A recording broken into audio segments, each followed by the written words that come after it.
Centre for Inquiry, Canada's premier venue for secular humanists, atheists, skeptics, and free thinkers. I'm going to do something, quote a source I've never quoted in my life before. I've written the quote on the board. It's going to be a focus or a theme of this talk, but I want you to try to guess where it appeared. It was recently in the media by a public person. Focus on mercy, not rules. Who do you think might have said that?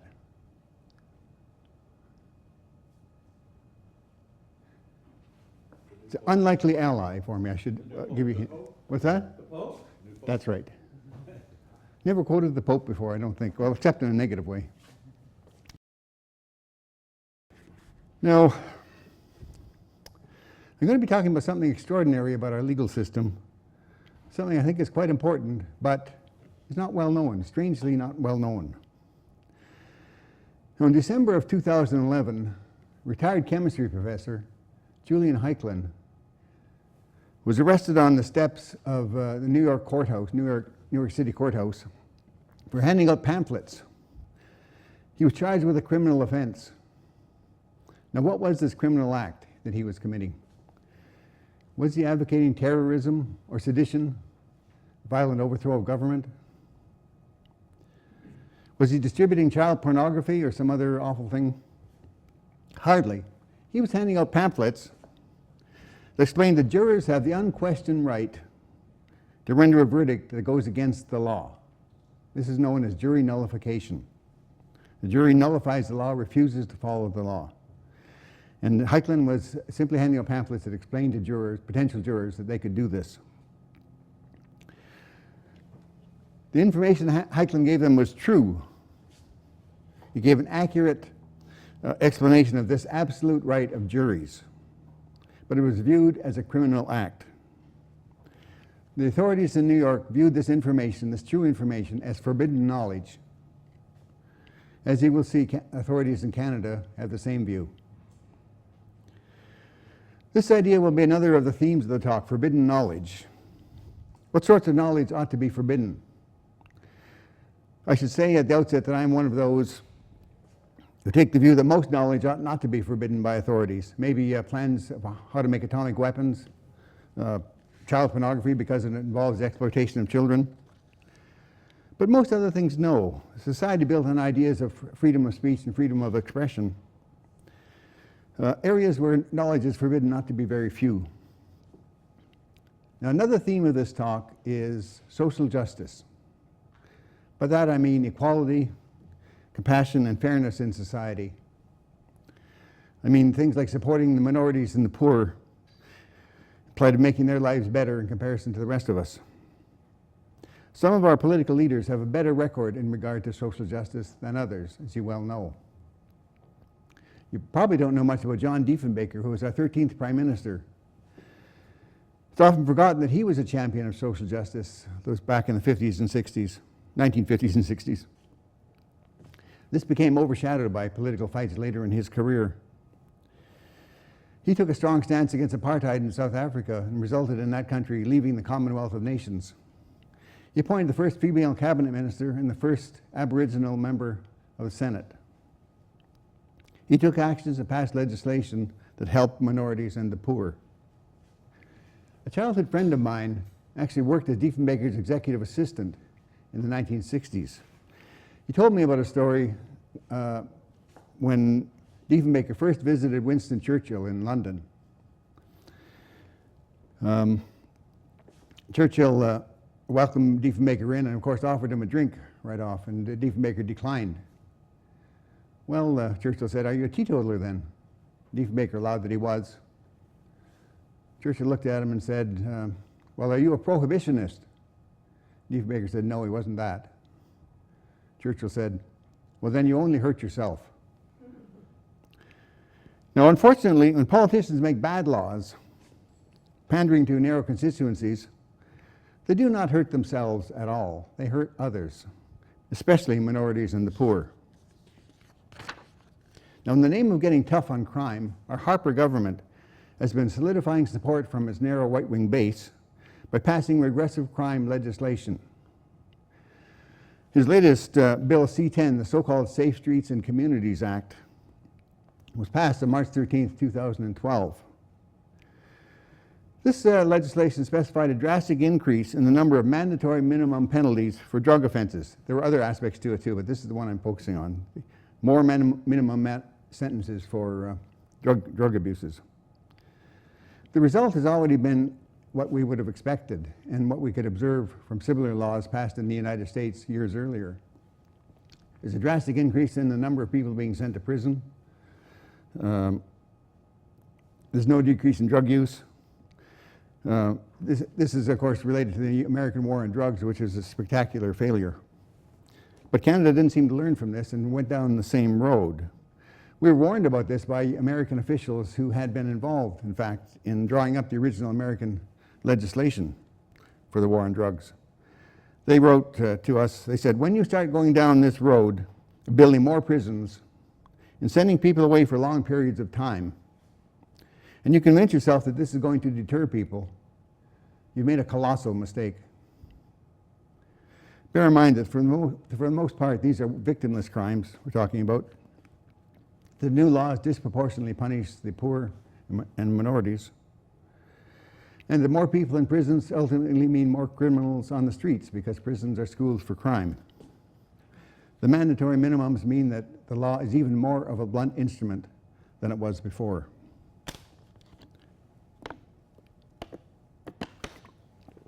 All this is in spite of a general decrease in crime across both Canada and the United States.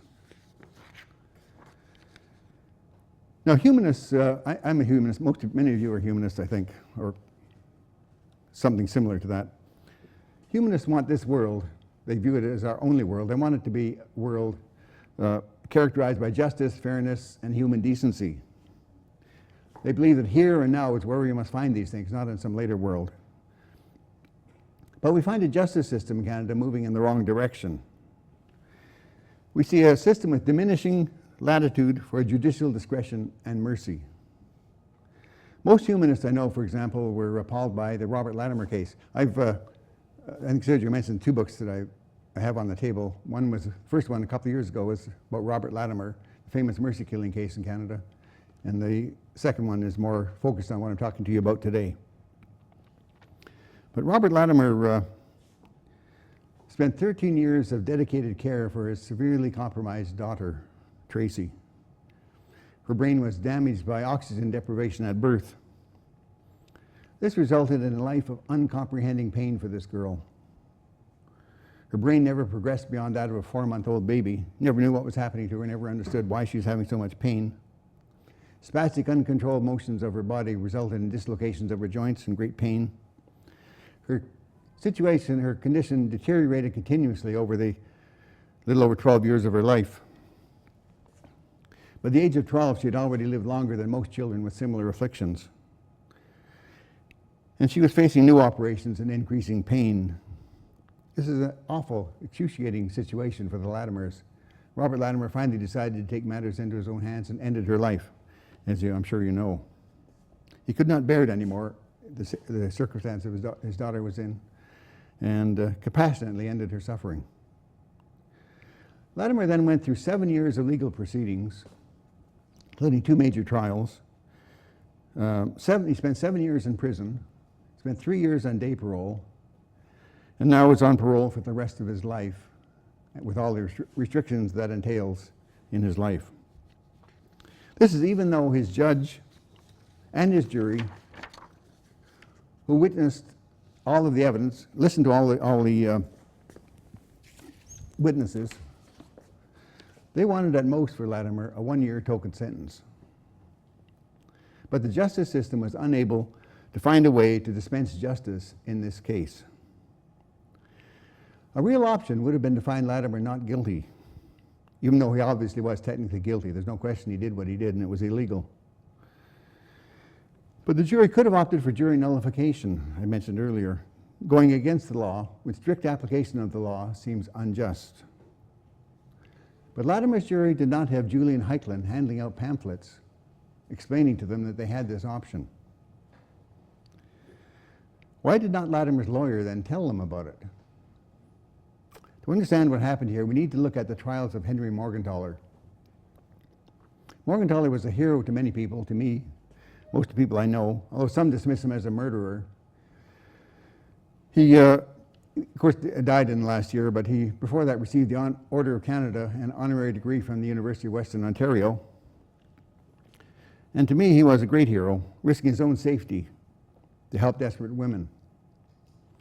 He witnessed the plight of desperate women in Quebec, where he had practiced as a GP in the 1970s. At that time, Canadian law specified that abortions were illegal except in certain particular circumstances. Morgentaler gave a public speech advocating a woman's right to choose. Many women came to him afterwards for help. They couldn't find it anywhere else. He turned them down at first, but then he felt guilty because he saw the results of no abortion services, and he saw results of back alley abortions. So Morgentaler opened a clinic in defiance of the law, an abortion clinic. At first he was left alone by the Quebec government, but eventually he was raided, the clinic was raided, and he was brought to trial. There's no question of his guilt. He openly admitted to having performed over 5,000 abortions. In open defiance of the law, he performed an abortion on television. Still, Morgentaler was found not guilty by his jury in a very famous case of jury nullification. The jury refused to follow the law. As an aside, in a surprising action, this is not directly relevant to the story, but it's an interesting point. The Quebec Appeals Court reversed the jury decision and found Morgentaler guilty and sent him to prison for a year and a half. He actually spent 10 months in prison. It was very, very hard on the man. Since then, that was a very unusual circumstance where an appeal board of judges could overturn a jury decision. That no longer can happen in Canada. After that happened, the federal legislature passed legislation, it's called the Morgentaler Amendment to the Criminal Code, where an appeal board can no longer overturn a jury decision in that fashion. Now, Morgentaler was prosecuted in all 3 times by the Quebec government during those early 70s. 3 times he was found not guilty. He often said, "No jury would ever find me guilty." The Quebec government changed around that time, and the more socially liberal PQ party took over. They could see no point in prosecuting Morgentaler. They said that the abortion law is unenforceable. They asked the federal government to change the law. That was not at that time forthcoming. But the clinics continued in Quebec and without further prosecution. In the early 1980s, Morgentaler upped the ante. He set up clinics in Toronto and Winnipeg. And then he was prosecuted again in Ontario, in Toronto, and this time his defense lawyer was the eminent Morris Manning, Toronto lawyer. Complications in this Ontario case made the possibility of prosecution, a guilty verdict, more likely. I won't go into details, all in the book. But so Manning had to make the jury's options very clear to them to try to get a not guilty verdict. Manning said to the jury at the end of his presentation, he said, "It is up to you and you alone to apply the law to this evidence. And you have a right to say it shouldn't be applied." He was stating that the jury can, if it so wishes, decide not to apply the law. Morgentaler was found not guilty again. Now, jury nullification is based on the idea that juries must be fully independent. They must be able to come to any decision they wish to come to for any reason. And they need not explain themselves. In fact, in Canada, juries are not allowed to explain their deliberations. And they can't be punished for their actions. It's not well known, but it is an absolute, very important, and uncontested right of juries, wherever legal systems are based on English law. The idea stems from a 1670 trial of William Penn in London. William Penn was a famous Quaker who acted against current law at the time by preaching in public. He was a Quaker. Quaker was not a a religion looked upon with favor at that time in London, in England. But the jury was very sympathetic with him, and they refused to convict him. They thought, this is not a crime, what this man has done. The court, however, was enraged. They said, well, they sent the jurors to prison for not coming up with the right verdict. And they said, you're going to have to stay there without, in quotes, meat, drink, fire, and tobacco, until they came to the right verdict. The court said, we will have a verdict, by which they meant the right verdict, verdict of guilty, or you shall starve for it. Finally, the jury continued to refuse to go along with the court and continued to refuse to find Penn guilty. So they were finally imprisoned and further imprisoned and given heavy fines. Fines, I think, were equivalent to a year's salary for most of them. This treatment was contested by one of the jurors named Edward Bushell, a very famous case. And he appealed it, and one of the appeal court justices, John Vaughan, ruled the following. He said, the jury must independently and indisputably be responsible for its verdict, free from any threats from the court. And at that point, that became a cornerstone of English law. You can't force the jury to come to a particular decision. That is what Manning told Morgenthaler's jury. It is up to you and you alone to apply the law to this evidence, and you have a right to say that it shouldn't be applied. So the Morgentaler case was a great triumph for social justice in Canada. Morgentaler was acquitted for committing acts that happened to be illegal, but they were acts of human kindness, and juries thought he ought not to be punished for them.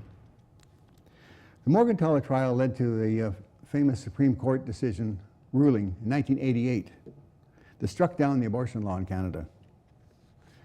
It meant women no longer needed to be held hostage for the rest of their lives because of a brief sexual encounter. They no longer had to resort to back alley abortions. This is a great triumph for Morgentaler's courage, for Manning's defense, and for the idea of jury nullification. I was talking about this with Robert Latimer when I was working on that book a few years ago. I mentioned the Morgentaler case to Latimer. He didn't know much about it, but he'd heard, his lawyer had told him something about it. And he said, all I could remember was there's something good about that Supreme Court ruling and something bad. That really surprised me because I didn't, unless you're an anti-abortionist, what was bad about that ruling? So I looked into it. And I found out what he was talking about was in that judgment, that 1988 judgment, there was a little known judicial aside that banned future use of the Manning defense. This is not a ban on jury nullification. That would be taking us back to the 17th century. Jury nullification is absolutely a right of juries. But it was a ban on lawyers mentioning the possibility of nullification in court. That was Latimer's bad thing. And it was indeed a bad thing for him because it resulted in his jury not knowing, jury, though sympathetic, felt obliged to find him guilty, and they did not know they had an alternative. And Mark Brayford, his lawyer, could not tell him about it because of the Supreme Court ruling. Latimer was harmed by the Supreme Court decision, and many would agree that the idea of justice in Canada was harmed as well. Juries are now prevented from voting their consciences, which is theoretically their right, simply because they do not know that they can do so. Now, why did the Supreme Court make such a ruling? I found that there was widespread judicial antipathy toward nullification. They just don't like it. A good example was the case of Grant Krieger in 2005 in Alberta. He had previously been prosecuted for growing marijuana. Well, not for growing. He had a license to grow it for his own illness, but he was selling it to other people with a similar illness, and that was illegal. But when he was prosecuted, the jury was very sympathetic for him. He was helping people, not hurting them, and they refused to convict him. But for similar offenses, he continued on with what he was doing. Similar offenses, he convicted later in 2005, not convicted, prosecuted in 2005. And this time, the judge was called Shrumka, Justice Shrumka. And he was not about to countenance nullification happening in his court. The trial proceeded, And at the end of the trial, the judge gives instructions to the jury in normal fashion. And here's the instruction he gave this jury at the end of his presentation. He told the jury, retire to the jury room to consider what I have said. Appoint one of yourselves to be your foreperson, and then return to the court with a verdict of guilty. Now,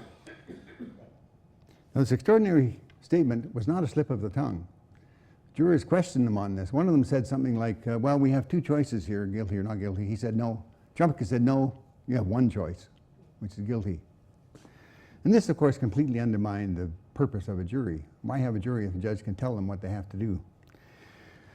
Surprisingly, there's an interesting story about this in the book. I won't go into it too much here, but the Alberta Court of Appeals upheld Trumpka's actions and upheld the conviction of Krieger.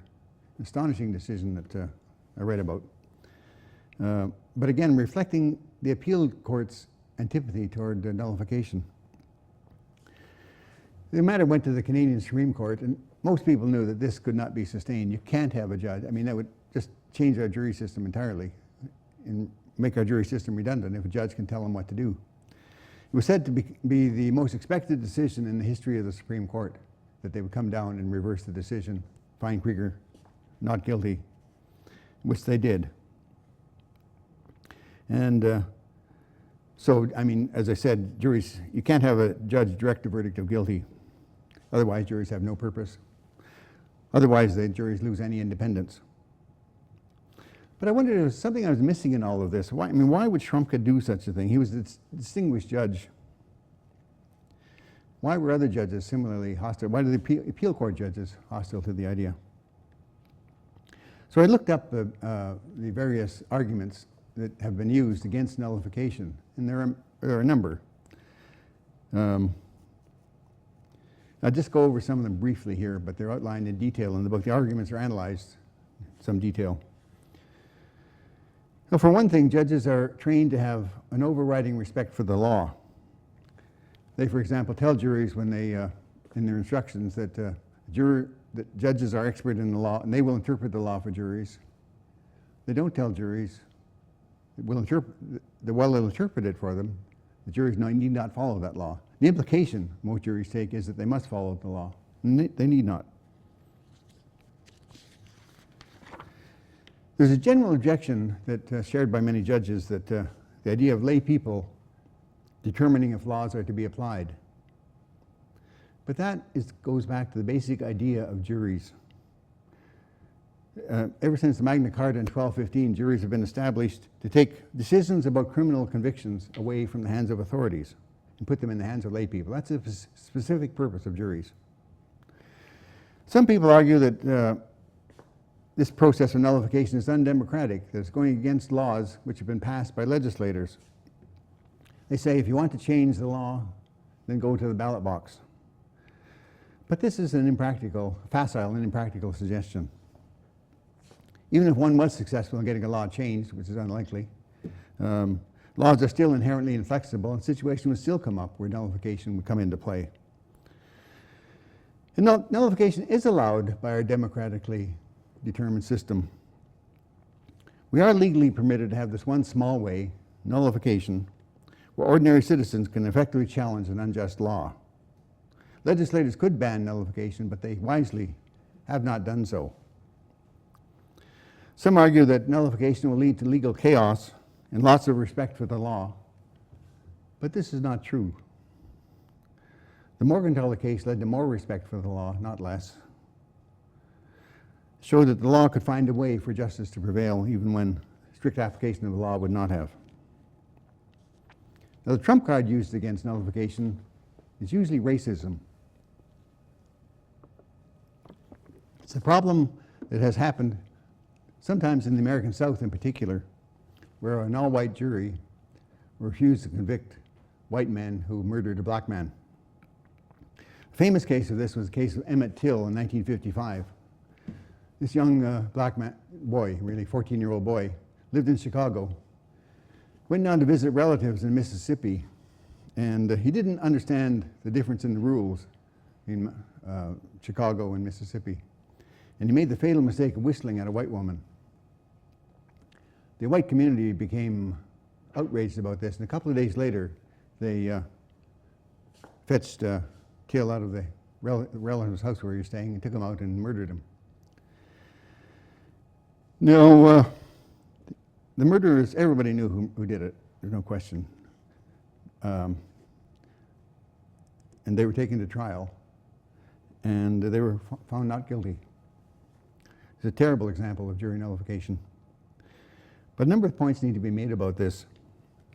First of all, there was not a jury of peers. The jury is supposed, even since the Magna Carta, the jury is supposed to consist of your peers. This was an all-white jury, and blacks were not eligible because they weren't on the voting list.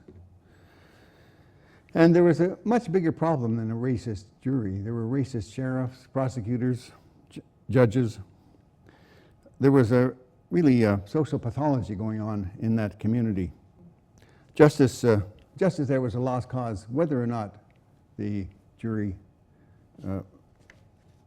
participated in nullification.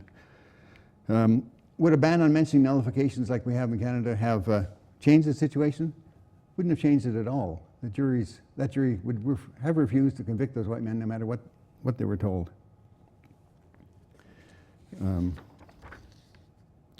For example, they latched onto a pretext that the local sheriff, another terrible racist, claimed that the body that was found in the river, Emmett Till's body, was not his body at all. And this is in spite of the fact that he was identified by his family members and his mother, and he was wearing a ring that his father had given him. But this was sufficient for the white jury to seize on some sort of pretext to find the men not guilty.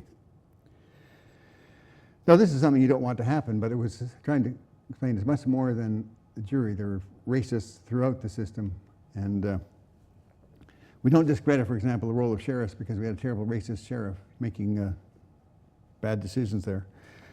The boy's life was taken. Nothing could fix that.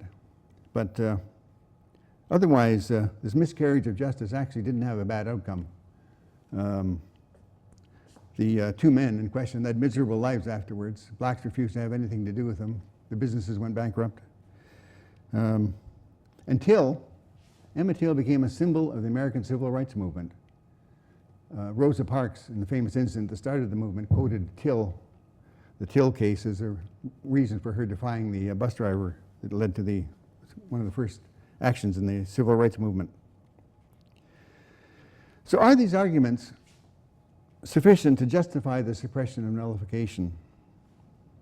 As with any principle of law, there are good and bad things about nullification. Habeas corpus, for example, procedure by which you can't detain somebody in prison indefinitely, it can result in the release of dangerous prisoners, criminals.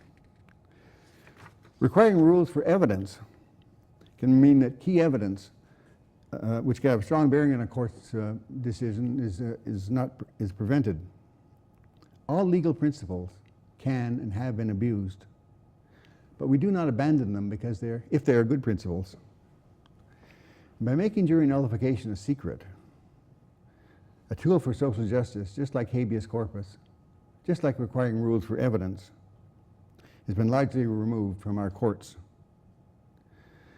The Supreme Court has harmed people like Latimer, who no longer are likely to have the benefit of a sympathetic jury. I want to give you briefly again a few of the reasons why it's important to support jury nullification. Most obviously, if nullification is as fundamental right of juries as it is, then they should know about it. It makes no sense to have a right which in effect is then denied by making it secret. Furthermore, the suppression nullification is a violation of the Canadian Charter of Rights and Freedoms. It is in a few ways. I'll just mention one way. The Charter says that those accused of indictable offenses have the right, and the wording is the benefit of a trial by jury. But there is no benefit if juries simply do the bidding of a judge. There is no benefit if juries aren't independent, which means that they have the right to practice nullification.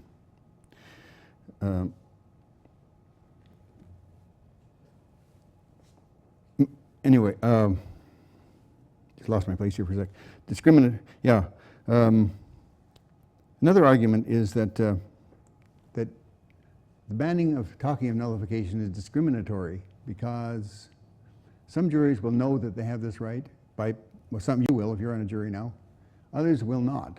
Most people will not. So some defendants will have the right opportunity to have a jury which knows it can practice nullification, and others will not. And it's discriminatory. I also think it's a violation of the civil liberty of entitlement to the best possible defense. In protection of persons against actions of the state, arbitrary actions of the state, important principle is that you should be able to defend yourself in the best possible way. In a case like Latimer, his only real defense was, yes, I did it, but please don't convict me. I'm not a criminal. And finally, suppressing of nullification undermines the basic purpose of juries. If juries are not to be independent, and as judges say, merely assessors of facts, then there are better and more efficient ways of doing that. For example, a panel of judges who are experienced in evaluating evidence. If that's the case, if juries are not independent, then we might as well get rid of them. That's happened in a number of countries like India, Singapore, South Africa. The future of the jury system ultimately depends, I believe, on this question of jury independence. Now, there was a breakthrough in this matter in 2012 in New Hampshire. It's often a thing simmering under the surface in many trials, particularly when their trials were public. The general public view is that the punishment is too severe for the crime. In New Hampshire, they addressed the matter directly and passed a law that specifically allows a defense lawyer to plead for nullification. This has had a number of positive effects already, including the fact that some prosecutors now are reluctant to prosecute cases of minor drug offenses because they know they'll probably be nullified. That's a positive effect. It's sort of undercutting the extreme results of the war on drugs. So that's happened in New Hampshire. It's the only place I know where it's happened so openly. Most states try hard to suppress the idea, as we do in Canada. Canada, through the actions of the Supreme Court, has effectively suppressed the idea. It turned this tool for social justice into forbidden knowledge. Now, I mentioned earlier that the Harper government in 2012 passed the Safe Streets and Communities Act, introducing problematic new mandatory minimum sentences. Previously, in 2008, they passed the Tackling Violent Crime Bill. It included this section. Some of you may have heard about this in the news recently. A number of cases have come up recently. This bill said that every person in any place who possesses a prohibited loaded firearm or unloaded with ammunition readily available is guilty of an indictable offense with a minimum of 3 years for a first offense. Now, those of us who aren't crazy about guns think that's, on the surface, seems like not a bad idea. But in practice, mandatory minimums create just absurd problems. One of the most famous of these is the case of a man with the unfortunate name of Leroy Smickle. He was a young black man doing all right. He had a job, fiancé, and a child. And he happened to stay in a cousin's apartment in Toronto one night. The cousin was away. Smickle found a loaded gun in the apartment. So he foolishly decided to take pictures of himself with the gun. He had a computer set up to take photos. For some reason, dressed in his underwear, holding the gun. He thought these would be cool photos. And just as he was doing this, the police burst in, looking for the cousin, who I guess was some kind of criminal. Smickle was charged with this new law and liable for 3 years in prison for this foolish act and trivial act. Now, he would have gone to prison for 3 years, except his judge, Justice Anne Malloy, Toronto, refused to apply the mandatory minimum. She said it amounts to cruel and unusual punishment for this crime. And so she gave him time served, which is a few months, and challenged the law. It's now under appeal in the Ontario Court of Appeal, and will probably go to the Supreme Court. Now, open recognition of I mention this because open recognition of nullification would provide another way of dealing with these legal inflexibilities.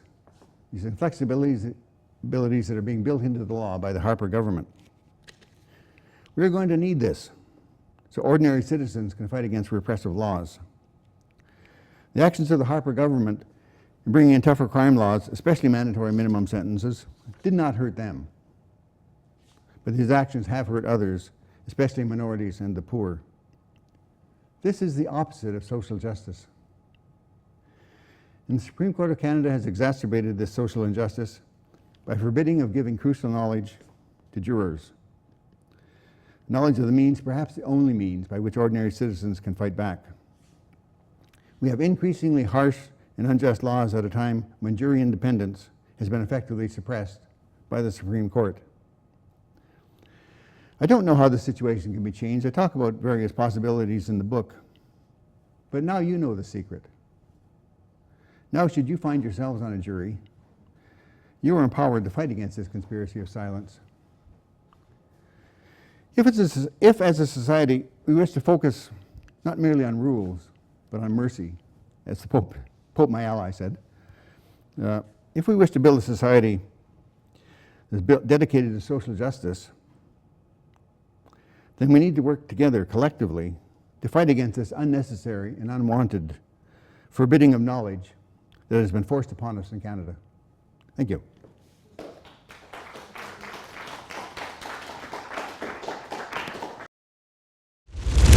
Centre for Inquiry, Canada's premier venue for secular humanists, atheists, skeptics, and free thinkers. This event was hosted by the Centre for Inquiry Canada, an educational charity promoting science, reason, secularism, and free inquiry. CFI Canada coordinates branches and campus groups across the country, runs a public education series, provides secular community services, incorporates cutting-edge multimedia such as blogs, podcasts, and YouTube, and is a regular voice in the press presenting a secular humanist, atheist, and skeptical perspective. Visit us at www.cficanada.ca and contact us at info@cficanada.ca.